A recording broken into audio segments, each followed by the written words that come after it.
Welcome to the Douglas Murray channel. Join us for engaging discussions and insightful interviews with some of the most thought-provoking minds of our time. Well, it's a catch-22, Oh, isn't I it? see. So, Douglas, why does the West, so many people in the West, struggle with this moral equivalency? They can't see the difference between the horrors and the evil of October 7th and the necessary self-defence that's taking place in Gaza. Why is the West so conflicted or confused? Well, I'm not sure that lady in question represents the West. She's a South African journalist who, it turns out, used to work for Al Jazeera. So when she said, she said to me, I used to live in the region, and then I worked out Doha from the Al Jazeera studios, where even on a clear day you can't see Gaza. So she's not emblematic, but she might be emblematic of a type of person in the West who just, everything's always got to be about the Israeli response. It's never on the initial crime that's committed, you know. These are people who, to coin a phrase, always mix up the firefighter and the fire. You know, Hamas started a war, and there's consequences for starting a war, in my view. And there is no law of war or nature that says you can start a war, massacre innocent civilians in their homes, kill young people at a rave, and then the moment you start to lose the war that results, say, actually, look, let's hang off, guys, let's call it a draw. No such thing. And actually, as one of the members of the War Cabinet in Israel the other day said, Benny Gantz, there is no point in putting out 3/4 of a fire. You either put the fire out or you don't. You don't put out a bit of the fire and then leave it burning. Extinguish the whole thing or there's no point. And in the case of Gaza, extinguishing the whole thing is destroying Hamas completely, making sure they are never again operationally capable. And yet David Cameron, the British, are already talking about arms embargoes to Israel. David Cameron, British Foreign Minister. Hang on, Lord Cameron to you and me. Lord Cameron, I'm sorry, Douglas. And Joe Biden, similar thing around Europe. They're putting a lot of, they seem to basically be saying to Netanyahu, in the case of Chuck Schumer, you leave, which is disgraceful. But in the case of Cameron, don't finish off the job. Yeah, by the way, I mean, the amazing thing with the Americans pressuring Israel is that the Democrats are pressuring Israel because they believe that the conflict could have a result in dampening down some of the vote, mainly in Minnesota, I think, in November this year. That's pretty weird. I mean, if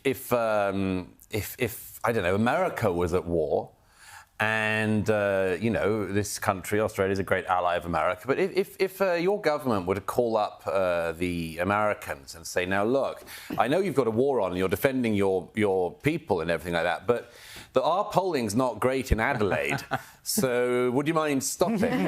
I mean, who would do that? Who would do that? Douglas Murray critiques the moral equivalency some people in the West hold regarding the Israeli-Palestinian conflict. He argues that the focus is often misplaced on Israel's response rather than on the initial violence by Hamas. Murray emphasizes that starting a war has consequences and compares the situation to extinguishing a fire entirely rather than partially. How does focusing on the response to conflict rather than its initiation affect public perception and policy? Benjamin Netanyahu called up David Cameron and said, now, look, you know, we don't agree with British foreign policy on some stuff, and our polling's bad in Caesarea. Well, what kind of a way is this to act? So the first thing is, the Americans are doing it for some rather cynical and short-term domestic political reasons. But the David Cameron one, I mean, Lord Cameron, sorry. The Lord Cameron one is very, very strange. He has, I have to say, always had a pretty negative attitude towards Israel, in my view. In 2006, when he was Conservative Party leader, he said Gaza was a concentration camp. I mean, it's obscene, absolutely obscene. What concentration camp has beach resorts and free trade and workers coming in and out to work in neighboring? Anyhow, look, I thought at the time, OK, he's an ignoramus. He'll learn, he'll grow up. It turns out that, you know, we're in this situation now. He's been brought back as foreign minister by Rishi Sunak, who needs some stabilisers on his rather unstable tricycle. and here he is saying all these things to Israel about how it should behave. You know, and I have a pretty straightforward one to this, which is I want to hear not very much from a British Foreign Secretary giving advice to Israel, as long as the Foreign Office in Britain continues to have utterly insane views towards Israel. And I'll give you one very quickly if I can.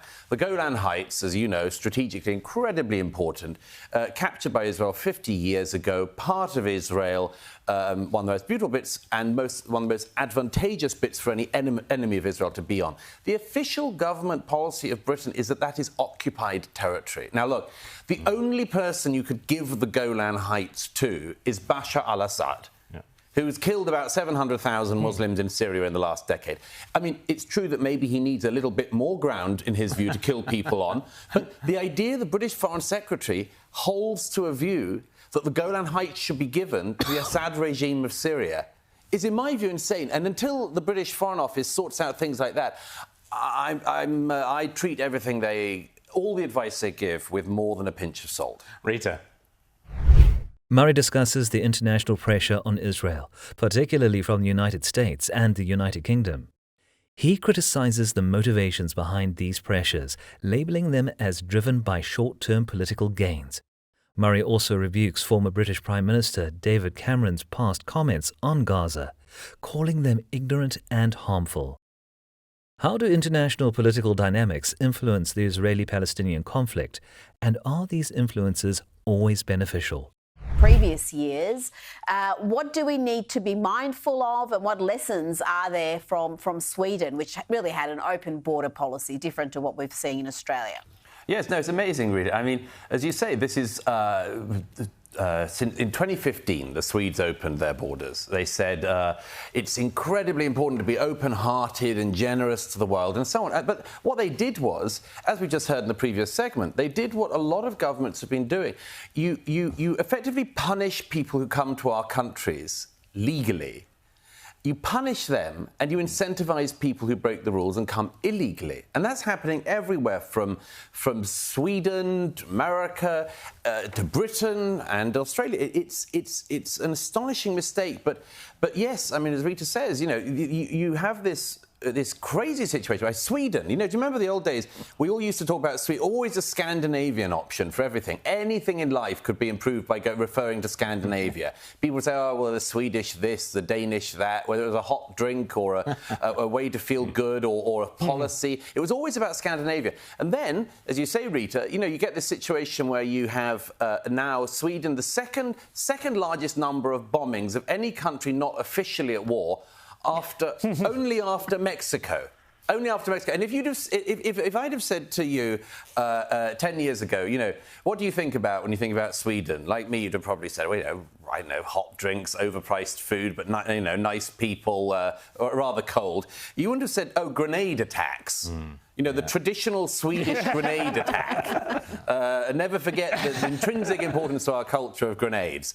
And but that's the case because they just didn't care about who they let in, and it meant that they were letting in military-aged males who very often lied about their age. And, you know, none of this, you know, there are legitimate asylum seekers in the world. Those people are completely stripped of their capabilities and their rights. When you allow, as I've seen this in Sweden myself, you know, big bearded guys in their 20s who say, oh, I'm a child migrant, you know, allowed into a school and so on, and they just lose control of everything. But, you know, that's the thing with the migration issue. All of our countries in the developed world are struggling with this. There are millions upon millions of people in the world who want to come to relatively safe, liberal, democratic countries like this one, like Britain, like America, and like European countries. And the question is, are we able to step up? The discussion shifts to Sweden's immigration policy and its unintended consequences. Murray highlights the challenges of integrating large numbers of migrants and the social unrest that can follow. He points to Sweden's increase in violence and the struggle of Western countries to manage immigration effectively.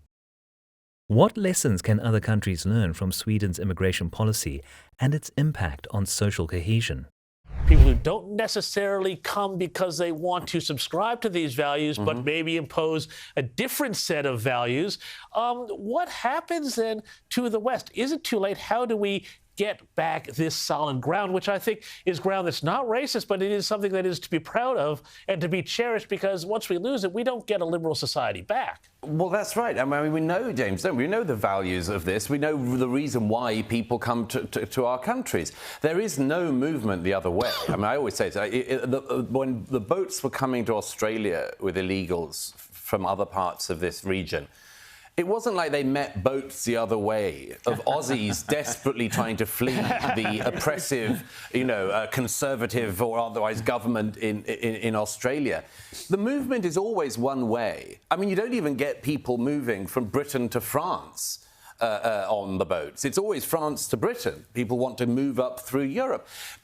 When people cross the Rio Grande, when these Mexican cartels and others take very, very beleaguered people who've given their life savings to horrible, horrible criminal gangs, you don't find a bunch of Texans saying they want to flee to the freedom of Ecuador. Now, my point on that is, therefore, we should have the courage to say, look, at the very least, we must be doing something right. There must be something we're doing right. It's our pronouns, the use of our pronouns. That Yeah, I know. Yes. It's all of that for sure. I forgot I didn't check your pronouns beforehand, James, but I let me guess them. But it's a very strange thing, and as you said it before, we've got this situation where you can talk about it in economic terms, you can talk about it in housing terms, but the larger cultural terms are still a third rail. And I'm astonished that after all of these years, we've known the issues of immigration and integration for many years. I'm amazed that we're still in all of our countries at this very, very toddler stage of the debate. It shouldn't be that hard to say, look, if you want to come to Australia, you want to become part of Australia, you've got something to give to this country, and you will give to this country, and you want to be part of it, fantastic.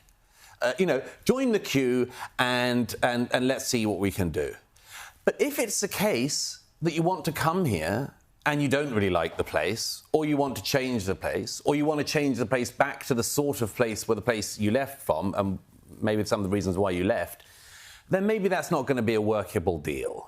I don't think that's so difficult. It's not difficult. It's common sense to you, it's common sense to your fans, it's common sense to most people, but not to our political leaders. And why have we got in Britain, you had the House of Commons the other day actually intimidated, harassed to the point of changing the rules by Islamists. Well, that was an amazing scene. Yes, I mean, effectively a mob outside of Parliament affected the workings of... Murray explores the values that attract people to Western countries and the challenges of maintaining these values amidst changing demographics. He emphasizes the need for honest discussions about immigration and integration and criticizes political leaders for reluctance to address these issues candidly. How can Western societies balance the preservation of their values with the integration of new immigrants? Parliament in Westminster. But, the really interesting thing on that is the politicians, even after that happened, couldn't identify who had been doing the threatening. They couldn't identify it. They talk about it, all of our politicians do that, they talk about these amorphous things like, we must stand against hate. Okay, and then what? And who? Get specific. Who were the group outside Parliament? Who was it projecting slogans onto Big Ben whilst the democracy is at work and our representatives are meant to be voting? Who is it that our representatives feel a threat from? And this can go wrong really fast if you don't identify it. I mean, our politicians should be frank. Are they feeling terrible threats and changes to their voting processes because of people from Wales? Or is it people who is it the people who live and work in Chinatown? Is that a place that members of Parliament shouldn't go? Let's be specific about it. And they cannot be. And even in Britain, and Rita and I have spoken about this before, even in Britain, when another of our MPs was murdered a couple of years ago by a jihadist, even then, his colleagues couldn't identify the ideology that had killed their colleague. They talked about him as if he died of natural causes. And I think they do a great dishonour not just to their murdered colleague and to themselves, but to the public when they can't be open and honest about that. You know, I think broadly speaking, a lot of our politicians treat us like we are incredibly febrile, easily riled up, dangerous mobs. You know, they don't trust the public. And I mean, I don't know, this is your country. I'm a mere visitor, but it seems to me that the average Australian is a level-headed and decent sort of person. Same thing with the British public, same thing with the American public. We're not deplorables. We're not easily riled, you know, violent gangs. You know, we're the public. And they treat us with this incredible disdain and suspicion and indeed fear. And that's one of the things that causes them to be, you know, sort of The conversation concludes with Murray criticizing politicians for fear of addressing sensitive issues directly. He argues that politicians often underestimate the public's ability to handle brutal truths and calls for more transparent and courageous leadership. What role does political leadership play in shaping public discourse on continuous issues, and how can leaders be more effective? Thank you for watching. If you found this interview with Douglas Murray insightful, give it a thumbs up and share it with your friends. We want to hear your thoughts, so comment below with your take on the topics discussed. As always, subscribe to our channel and hit the bell icon to stay updated with our latest videos. Until next time, keep questioning and stay curious.